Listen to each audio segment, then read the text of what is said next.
Good morning and hello. My name is Mr. Langdon and this is Mr. George, and we want to welcome you to our Camp Flintlock field trip online.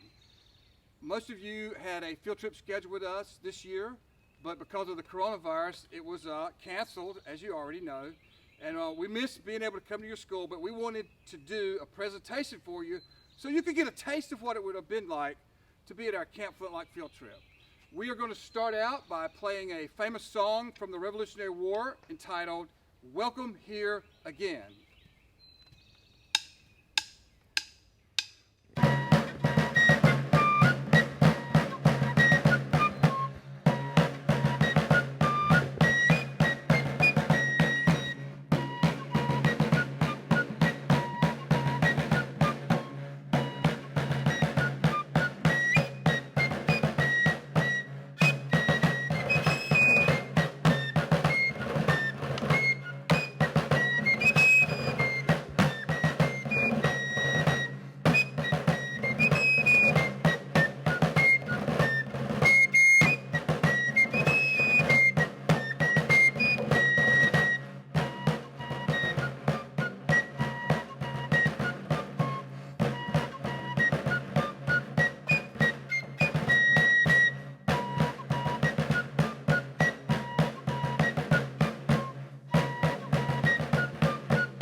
The next thing we're going to do is play for you a famous song from the Revolutionary War times called Yankee Doodle. Now, growing up in America, all of you hear versions of the song Yankee Doodle because we're so patriotic here. And we're going to play for you the Revolutionary War version of Yankee Doodle that sounds just a little bit different. After we play Yankee Doodle, Mr. George will explain to you the history of the song Yankee Doodle, who wrote it and when it was written, and then we will get on with some other things for you. All right, Yankee Doodle.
Now I'm going to tell you a little bit about the history of Yankee Doodle because a lot of people actually get it wrong.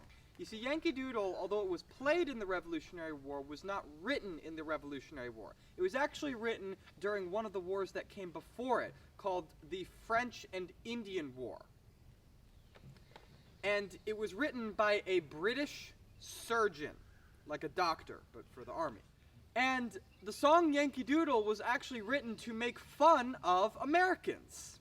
In the French and Indian War, we were still British colonies, so we were still helping the British, and the British were fighting the French as well as some of the Indians. So the British came into camp, and they had on these perfect uniforms. They could line up in height order almost instantly and march in a perfectly straight line. They had 32 cartridges in their cartridge box and a standard issue brown vest, and as far as an army went, they were one of the best trained armies in the world. So we showed up to camp, and we look ridiculous by comparison. We did not have any uniform. We could not march in a straight line to save our lives, and only about 30% of us even brought a gun. You're not going to be a very good soldier in this time period if you don't have a gun. And so this British surgeon wrote the song Yankee Doodle to make fun of Americans. And we did look kind of silly, but we were also there to help. But they played that song at us throughout most of the French and Indian War, and into the Revolutionary War when we were actually fighting the British for our independence. But when we started to win the revolution, and we would make their army surrender and run them off the battlefield, we would play Yankee Doodle right back at them, to let them know that one of the best trained armies in the world had just been whipped by a bunch of doodles. And we still play it to this day to make sure they don't forget. So, on the topic of soldiers back then, how old do you think the youngest soldier in the Revolutionary War actually was? So the correct answer is 7. His name was Nathan Futrell, and he was from North Carolina. When he joined the Army in the Revolutionary War to help the Americans, he was 7 years old. That's like being in the first grade. I'm sure none of you have ever had one of your classmates come to school one day and say, hey, listen, guys, I've got an announcement to make. This is my last day of school because I have just joined the Army. And they are going to ship me off to some country somewhere else that I don't even know the name of, and I'm never going to see you guys again. Bye. No, that does not happen today. It does not happen today because you have to be much older to be in the Army in most countries. But back then, there was a special job that they could give him. And it wasn't shooting a gun because the gun would be taller than him. What do you think that special job was? So the correct answer is he was a drummer boy. He played the drums for the soldiers. And the reason they had fife and drum music on the battlefield most of the time was not because they wanted to hear their favorite song while they were getting shot at. You know, it's not like, oh, I've been hit and I'm bleeding out and, oh, I'm gonna die. Oh, that's my favorite song they're playing. Yes! No. That did not happen back then, as far as I know. The reason they had this fife and drum music on the battlefield back then was because they did not have radios to communicate. So, instead of communicating with a radio, you would communicate with the drum. If an officer wanted to tell the soldiers all the way on the left side of the field to move in, he couldn't just shout, because there's about 300 guns going off in between him and them. So he would have a drummer boy with him, and the drummer boy would beat a specific drum beat that told the soldiers what to do. They had a drum beat for almost everything back then. And one of the first ones you would have learned as a drummer boy was called the general alarm. And the general alarm was just a general alarm. It just meant grab your gun and get ready to fight if you heard the general alarm being played in camp. And it went like this.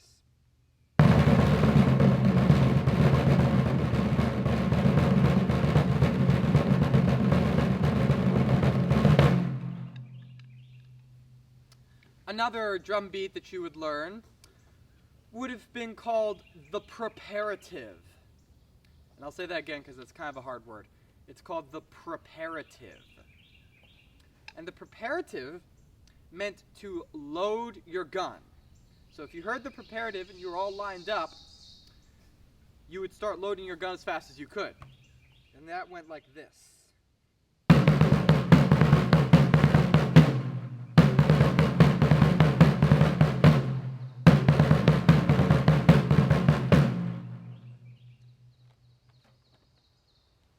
So, if you were a drummer boy back then, you'd also have to know how to take care of your drum, because if it breaks in the middle of a battle and you don't know how to fix it, you're hosed.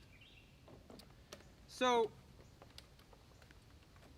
the top of the drum could not be made out of plastic, because they obviously did not have that back then. So you would use animal skin.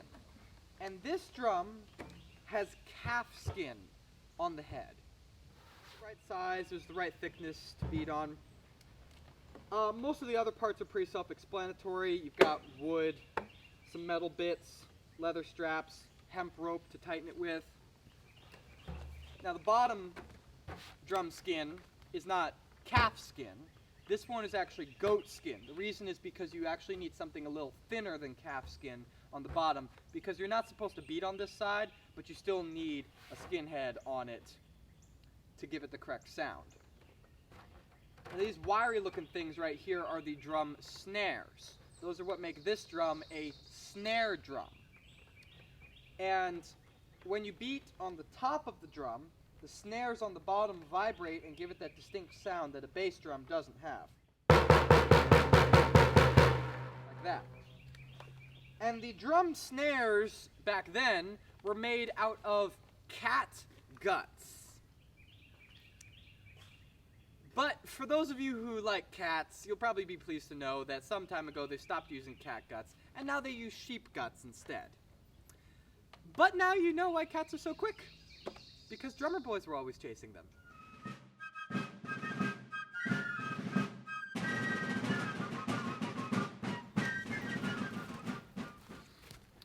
Now, we're going to do a musket demo here in just a moment, but I have one thing to remind you of. If you got your packet that you printed off for the field trip, make sure you have your packet. As we're going through the rest of the events and activities, we're going to have some activities you can do along with us. Okay, so make sure you get your packet. And now I'm going to do a musket demonstration. I'm holding a Brown Bess Flintlock musket. This is a reproduction of the British second model Brown Bess, like the British used during the Revolutionary War. Now the British Army used the Brown Bess, a version of it, for about 100 years. That's what they used to build the British Empire.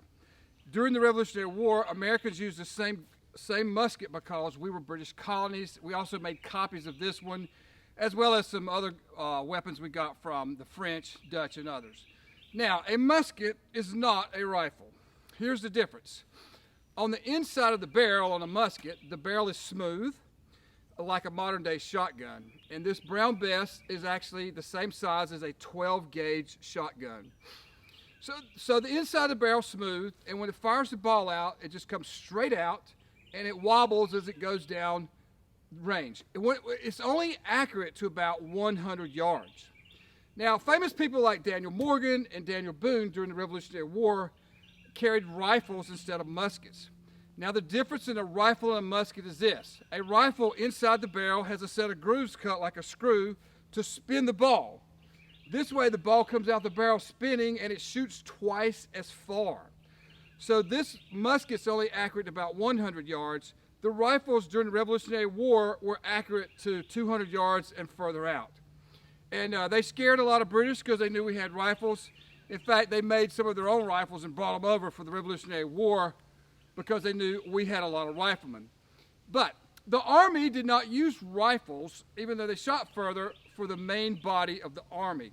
Now, the reason is they're slower to load. This musket can be fired about 4 times a minute if you're really fast.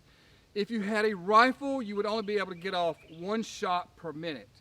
So because the riflemen could only fire 1 shot a minute, they were used as snipers around the front, the rear, and the sides of the Army. But you got off 4 shots a minute with the musket, so your main army carried muskets. Now, let's go through a little bit about the musket. A musket has 3 parts. It has a lock, stock, and barrel. Let's say that together. Lock, stock, and barrel. And if someone says to you, I would like it lock, stock, and barrel, that means they want the whole thing, okay? Now, if you're really fast, like I said, you can shoot this 4 times a minute. So I'm going to show you a demonstration and fire a blank, which does not have a real musket ball in it. So when you heard the general alarm, you would grab your musket, all your fighting gear, and one of the things you carried was a cartridge box. And inside this is your ammunition rolled up in paper cartridges. Now you line up with your company, and then when the drummer beats the preparative, you load your musket. And these are the steps for loading your musket. You grab it by the wrist, Set it in the balance point and reach up here. You're going to hear one click. You pull the cock back, one click. Excuse me, my flint is loose, so I'm going to quickly tighten it. All right, and this is the flint right here is a piece of rock that hits this steel to spark. That's what sets off the musket. All right, I'm on half cock to load it. And next thing I do is I handle a cartridge. I go in my cartridge box, I pull out a paper cartridge that would have gunpowder and a musket ball in it. There's the musket ball was in the bottom down here, but this one is just a blank with no musket ball. Now I have to take this and stick it in my teeth, rip it off, spit it out without spitting in the man's face next to me. Then I drop a few grains of gunpowder in the flash pan and close the steel down onto the gunpowder. I cast about, invert my cartridge. The powder goes down the barrel. I push the paper ball in behind it. Now I pull my ramrod out halfway, backhand it, invert it, and then I am going to ram down the charge. I invert my ramrod, return it. I bring my musket straight up, and when all the guns in my company are straight up, my officer knows we can all fire together as a group. We'll get a command to make ready. We'll go to full cock. And then there's two more commands. Present, you point, and then fire, you pull the trigger. All right, so I'm going to take 2 steps back. And you're going to say this together with me good and loud. Ready? Present, fire. Oops, I got a misfire. All right, this would happen during a battle. This is why you stay together in a group. So what I'm going to do while my company is reloading is resharpen my flint by tapping it with my tool, and I'll be ready to go. Ready, present, fire. Would you like to see it again a little quicker? All right, prime and load.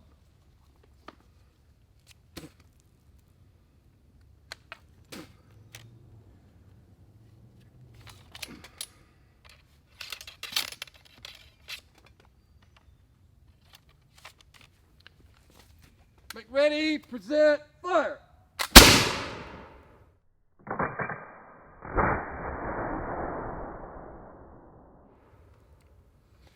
That is the musket demo with the Brown Bess musket. Thanks for watching.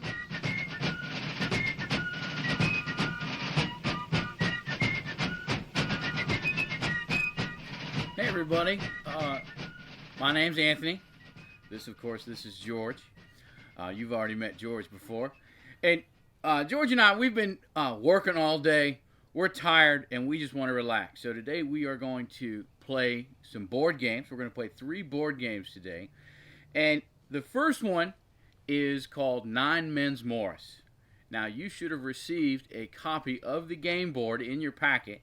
And you should have received some beans to use as playing pieces. And if you don't have beans, you can use buttons or rocks or something small like that. Now I'm going to be the white pieces and George is going to be the red pieces for this game. Now Nine Men's Morris is a cross between checkers and tic-tac-toe. Okay, and the first part of the game is we each take turns setting pieces on the board.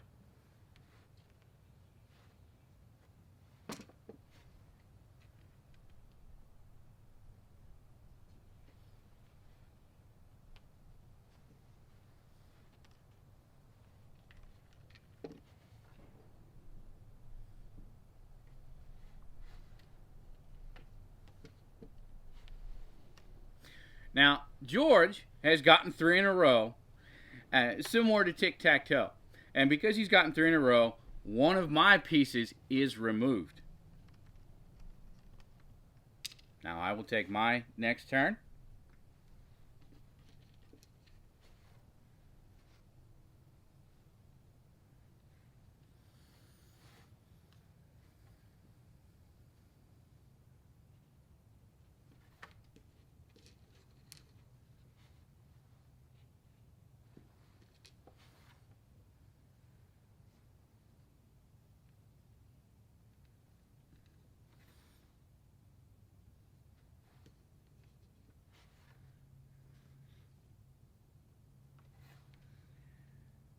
I've gotten 3 in a row, and so I can take away one of George's pieces.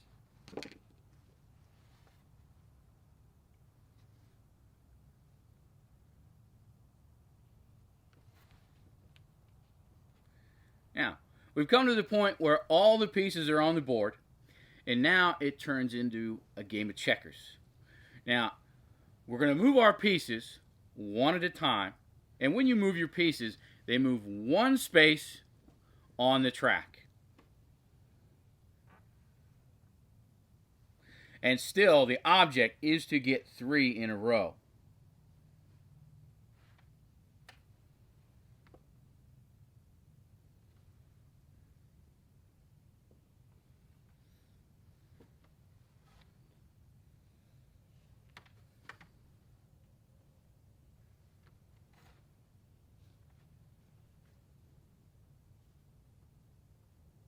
He's gotten 3 in a row, so he takes away one of mine.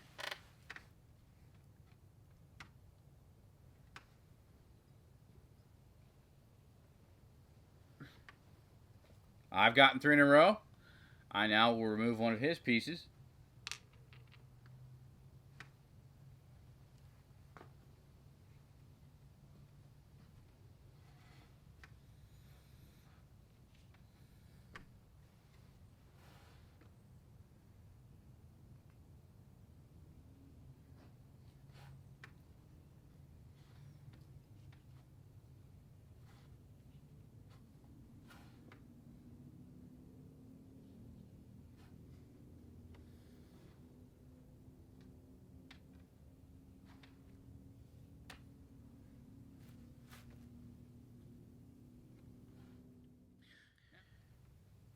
The game is over when either one of the players only has 2 pieces left.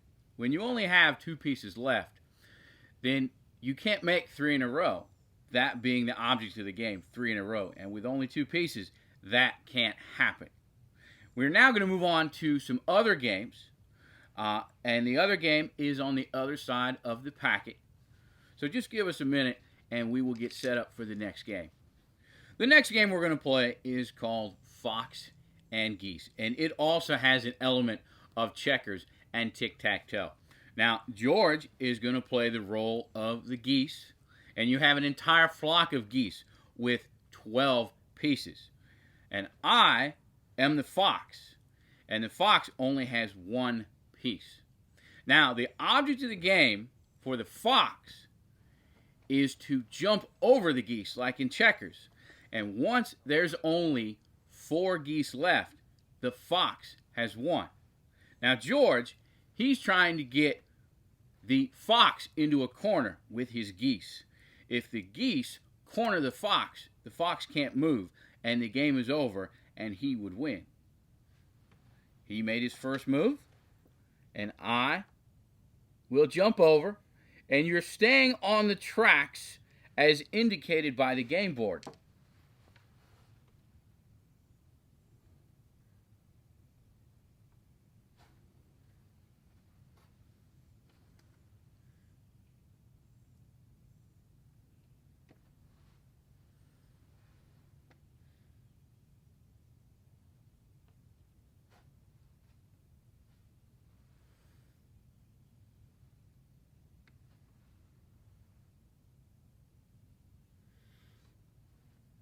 Can you double jump? That's a good question, George. Yes, you can double jump. If there are 2 spaces in between, then you can jump. For example, I take the fox, I jump, that piece is removed. I take the fox again, and I jump that piece.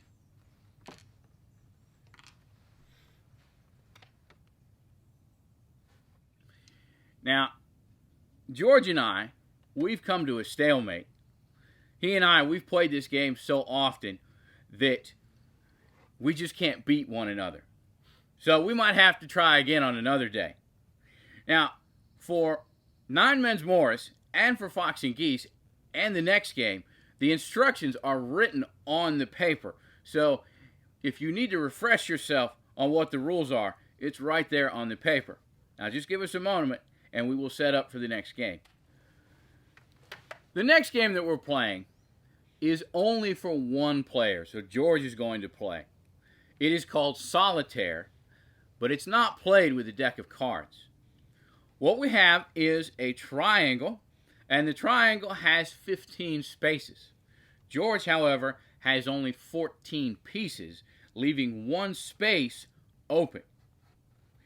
Now, just like in checkers, the pieces will jump over each other. But in this game, you only want one piece left on the board at the end.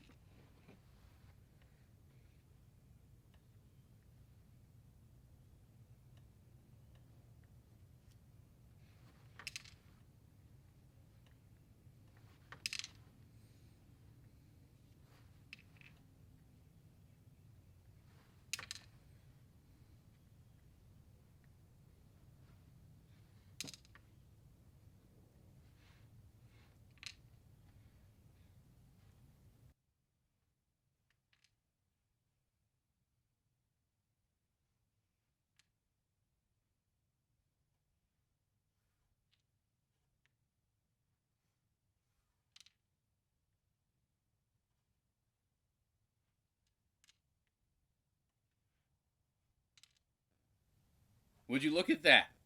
George has gotten down to just one piece, and of course that is the object of the game. Congratulations, George. We've come to the end of games, and so now we are going to move on to the next activity.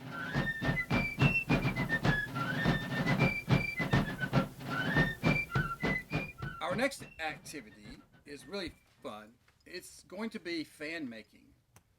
So fans were actually very important in the 18th century and 19th century. Remember, there was no air conditioning, and they used them for things besides just staying cool. Your printout that you got would have a picture of some flowers on one side and lines on the other side. And the lines are there to help you fold it into your fan. Now, if you like, you can color all these first, and then your fan will be prettier. And pick your favorite color. And you boys, this is a good activity for you because you can give this to a special lady in your life. All right, it's not for girls only. Now, so the first thing we're going to do is we lay our fan down like so. And you want the flowers up this way. See, they're growing like so. Now I'm going to flip it over, and I'm going to find my first line, and I'm going to pull this down and fold it as neat as I can at my first line. Put a little fingernail on there to get it good and straight. Now I have to flip it back, and I've got another line popping up here. I will fold it on the second line. See how this works? Try to keep it straight. And then when I go back over, I got another line to look at. And so on.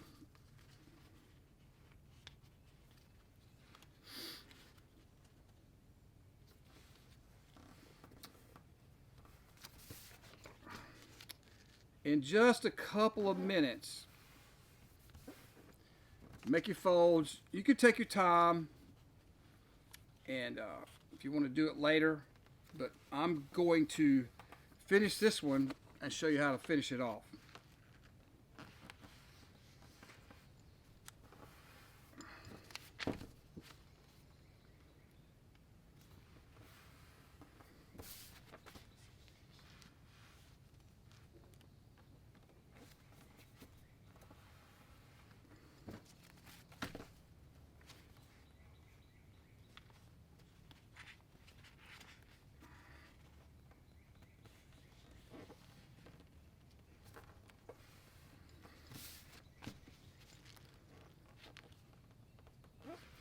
Now, all the way across. What we do next is we will take this and then fold it again right in the center. Bring the ends up. Push this down a little bit. Keep them together. And press down on the other end. Now, when I open this up, see, my flowers are in the right position. And it looks like I've got two little fans. So you'll notice you got two halves. What you're going to do at this point is, right here where the two pieces come together, you just put a piece of Scotch tape on this to hold it together, and it opens up to make your fan.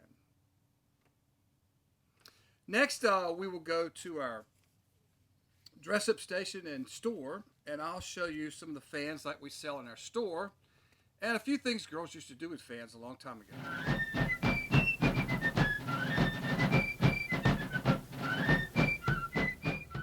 Our next activity will be the dress-up station and store. In your handbook are some printouts of the clothing, and we will go over the names of the clothing during this activity. And if you'd like to later, you can color those in. So we will talk about the boys' clothes first. So back during the Revolutionary War times, young men would wear a shirt like this. It's just like the one I got on, except smaller. It's your size. And notice it doesn't have anything written on it, like the name of your school or your favorite sports team. So shorts back then were plain white or checked. After you put your shirt on, you're getting ready to go out in the morning, you did not go out in your shirt tail. You will notice that you've never seen a portrait of George Washington just wearing a shirt above the waist. He always has on one of these little jackets. And this is called a waistcoat or a waistcoat. All right, so I have on one. So over your shirt, you wore a waistcoat. Now, we're ready to go to town and head to work, so we might put on a cocked hat. Later on, these were called tricorns, but during those days, at the Revolutionary War, they called this a cocked hat. Now, when you get to work, you notice the hat's got corners. You don't want to have it being knocked off and getting messed up. So someone like Benjamin Franklin would wear a workman's cap during the day. So you take your nice hat off, hang it on a peg, and you put on your workman's cap. And these would be worn by lots of people, no matter what jobs they were doing while they were working. They put their fancy hat on when they were going somewhere.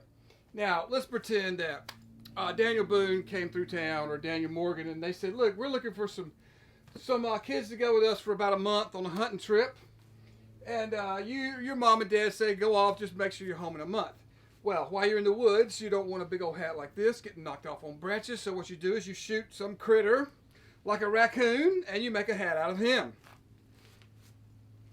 Now, when you go off on a hunting trip, you don't want to have a military jacket on like the one I had on earlier. You want to take a hunting frock or a rifleman's frock.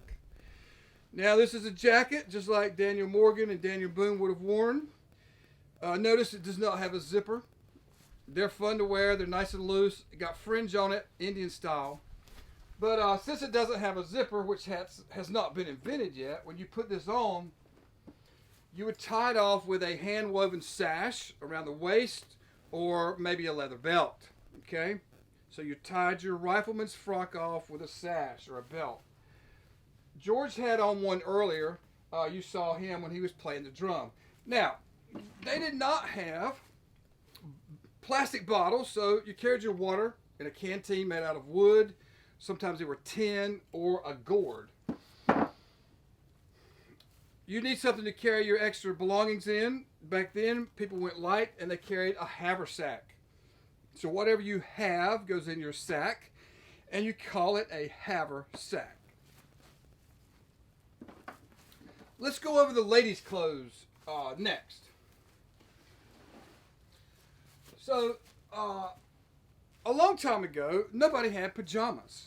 So, in the Revolutionary War times, ladies slept in what was called a shift. This is a shift. Now, so you slept in this. When you got up in the morning, your other clothing went right on top of your shift. So, the first thing you put on over your shift is called a petticoat.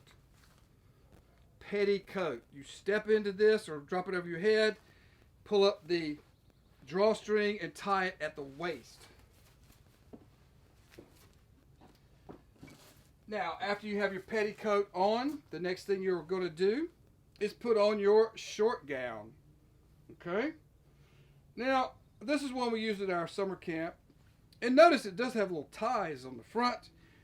In the old days, these were not tied on. They were actually stuck on with straight pins down the middle. This is why you walked around on pins and needles all the time, because your clothing was held together with straight pins. So, remember now, cooking back then was different. At your house, all of you probably have a stove, a microwave, and a toaster.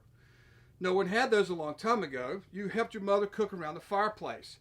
To keep your clothing from getting sooty, you would wear a pinafore. Now, they tied this at the waist, and then at the top, this was attached with straight pins. This is why it's called a pinafore. And last but not least, you don't want your hair to get on fire when you're working around a fireplace or get all sooty. So girls kept their hair up and they put it in a little cap that was called a mob cap, spelled M-O-B, mob cap. Now, when you went somewhere in the summer and it was very hot, remember no one had air conditioning, so girls used to carry a parasol to keep the sun off, and the cool way to open it is to get it loose and flip it like so. And this would keep the sun off of you in the summertime. Also, at your age, you would probably carry a fan. This one is made out of silk, and I have another one here that is made out of paper. They came silk, paper, or sandalwood. Now, the reason you carried a fan back then was not just to stay cool. What you want to remember is, in the Revolutionary War times, boys and girls were usually separated, like at most places they went, like for instance at school. And girls back then were really smart, just like today, so they came up with a list of signals they could send boys with their fans so the boys knew what they were thinking about them. And I'll show you a few of these. So, first of all, at your age, when you got a new fan, your mother would probably sit you down and have a talk and say, now listen, sweetie, you are not old enough to be trying to get a boyfriend. And if some strange boy you don't know comes around and gets too close, I want you to take your fan and hold it out like this and then simply do like you're shooing a fly. Now, boys, that means please go away. All right, girls. Now, let me tell you a little secret. I'm sure the boys at your school are all pretty nice, but a long time ago, there were a few boys that enjoyed making girls mad just for fun. And you might run into one like that someday. Now, in the old days, when you ran into a boy like that, take your fan, hold it like a dagger, and whip it out like you were going to stab him with it, and then he would know to just leave you alone. Okay, now let's pretend you're older, and you see a young man you think you'd like to meet, but you don't want to be too forward about it. So I'm going to ask you boys and girls a question. What do you think a girl would do with her fan if she wanted to meet a young man? Now, when I ask this with school groups, oftentimes people say, oh, they would take their fan and do something like, hey, please come over here. But that's way too forward for being mannerly. So here's what you would do with your fan. If you wanted to meet a young man, you would simply take your fan and then drop it on the ground in front of him. And then if he's a gentleman, what will he do? He should pick it up and hand it back to you, at which time you can say thank you and introduce yourself. Now, let's pretend you're a little older and you've met somebody you really like and you would like them to come and visit you so you could get to know them better. So here's the fan signal for that. You take your fan and you open up 3 folds like this, and then you point at a young man you like. That means I would like for you to come see me at 3 o'clock. Now, it does require that he knows how to count to 3 to figure this one out. And then the last one you learn on the list is, a long time ago when a young lady thought she had fallen madly in love with a young man, they came up with a fan signal for that too. They would simply take their fan and hold it up like so and glance a young man in the eye they were in love with. And when they made eye contact, she would take her fan and flip it up to her lips, which meant, I want you to kiss me. And you should probably only do that one with your father today. All right. So now we've gone over the list of signals to do with a fan. I will say this, on the Camp Flintlock website, if you would like to get the language of the fan, you can simply go to the children's page and print out the list of fan signals for yourself. Now let's go over a few store items that we sell in our online store. So We have a few games that are available. One of them is called Graces. You have 2 sets of sticks and 2 hoops. These are made by drum makers. And the object here is you have a partner that holds your sticks like so. And I'll get me an assistant over here. And they will hold their sticks this way to catch the hoop as it's coming. To throw the hoop, you make an X. And when you open the X quickly, it flies across the room. And everyone who's playing with you can catch it. See, it works almost every time. Oops. Anyway, it takes a little practice. It's a nice little outside game. It's called Graces. It helps to make you graceful. Okay. Now, they also played games back then like cup and ball. You have a ball and a cup to catch it in. Most people, when they first get one of these, they take it and they throw it like this. And in a couple of tries, they hit themselves in the face. So now let me show you the trick to doing the cup and ball. You hold the cup like so, get the ball still, and go up and down and throw the ball straight up. This way, the ball will come straight down and land in the cup every time. When it goes straight up, it stops and you put the cup under there and catch it. So, it's a little trickier than it looks like. Now, if you think that's too easy, instead of getting a cup and ball, you buy a bilbo. This has a small cup on the top, you see, and a ball that fits on there. And it's much trickier to catch on top of the small cup. It goes on once you get better at it. Now, there's also a hole in the bottom and a peg on this end. So once it's got another level, like some games you might play today with extra levels. This is the hardest level. To catch if you throw the ball up, the hole goes awry and it won't go on no matter how you hold it. So what you want to do is to make the hole stay down. You do that by spinning the ball like the earth spinning on its axis. Then when you toss it up, the hole will stay down from the centrifugal force, and it makes it a little bit easier to catch. All right. Now, some musical instruments that we sell. You can learn to play the drum like George and I.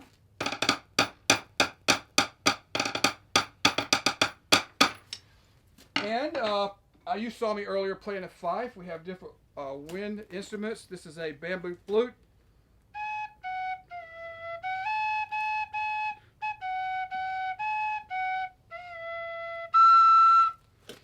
And the instrument I learned to play on first of these type was the tin whistle.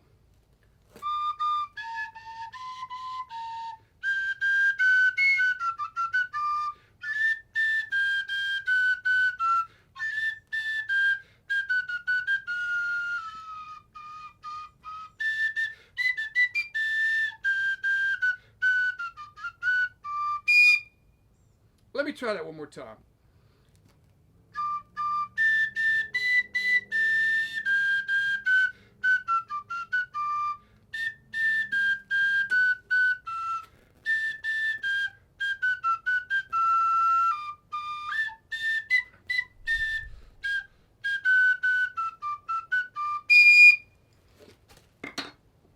And I was playing a fife earlier. The fife has the same amount of finger holes, but it plays 2 octaves higher than these other instruments.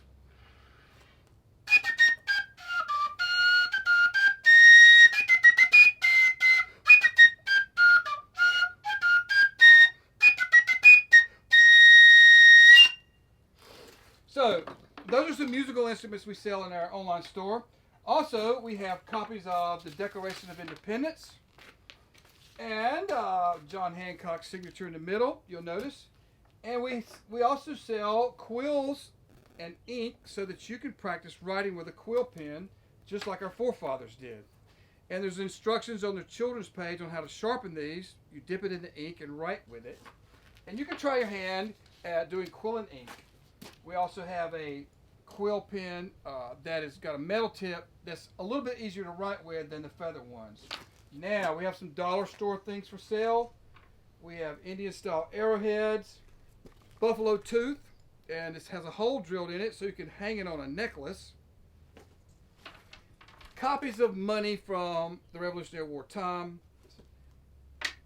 Those of you who like to go camping and want to start a fire without using matches, we sell flint and steel kits with all the instructions in and materials inside. We also have a variety of fans. We have the silk fans and paper fans and sandalwood. We have a few things that are similar to Native American. We have a Indian style necklace with small seed beads. We have fox tails and rabbit furs. This is a rabbit fur. And these are fox tails. And we'd love for you to visit our store and get some items to remember our field trip by.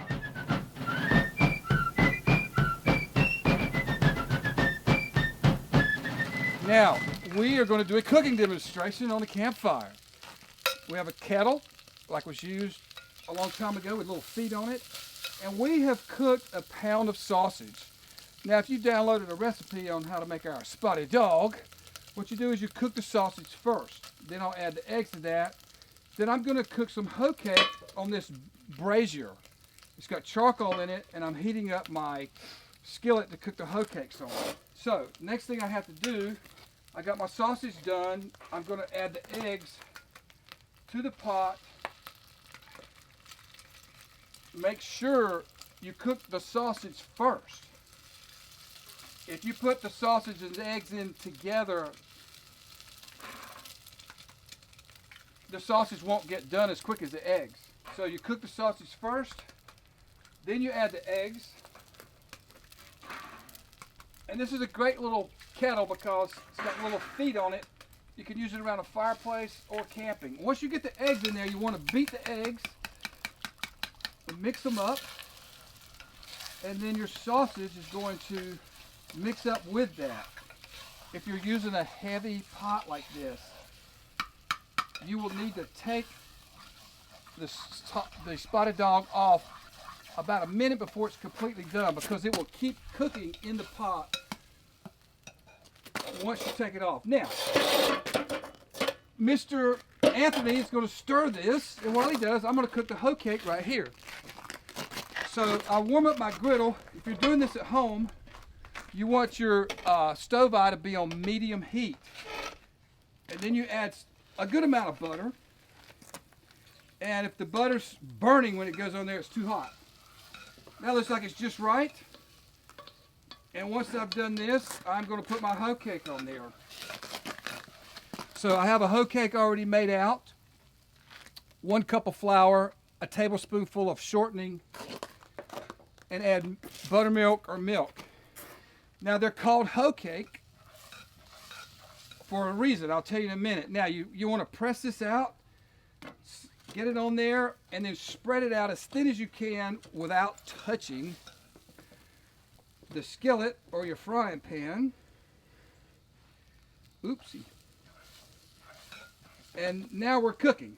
So the reason they're called hoe cakes is a long time ago, people would work in the fields chopping with a grubbing hoe, a big garden tool. And sometimes instead of going back home to try to get a bite to eat, they would simply take some hoe cake batter with them, and then when they got hungry, they would stop, clean off their hoe, build a small fire, and slap the hoe cake right on their hoe and cook it in the field. Now while that's cooking on the bottom side, I'm going to add a daub of butter on the top. Do not beat your hoe cake with a spatula while it's cooking. You want the hoe cake to rise and be nice and fluffy. You can check to see if it's getting done by simply looking under the corner. So it's going to take a little bit of time there. Is that about done? Yes, that's about All right. Take the spoon out, please.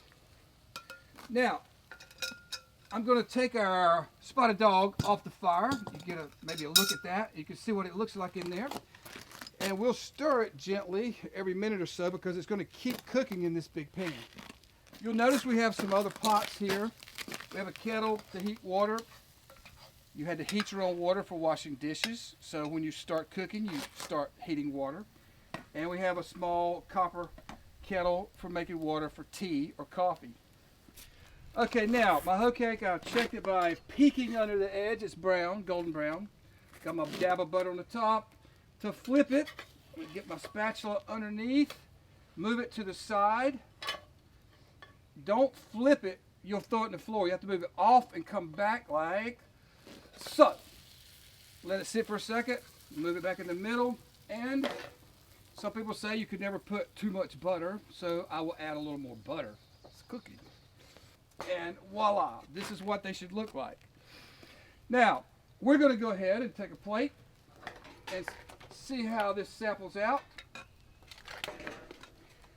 And I'll get Mr. George to come over here and Mr. Anthony cut them up a wedge of hoe cake, put it on a plate with some spotted dog.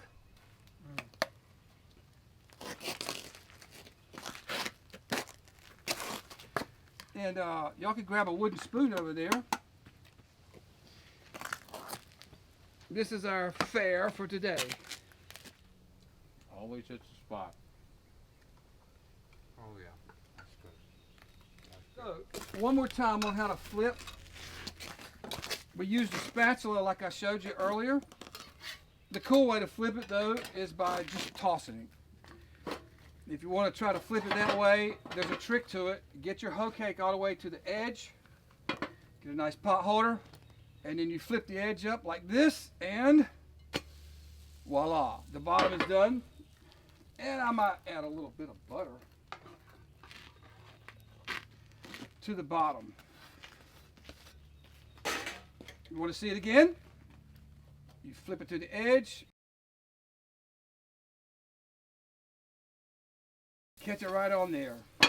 One delicious hoe cake. Thanks for joining us for our Revolutionary War meal.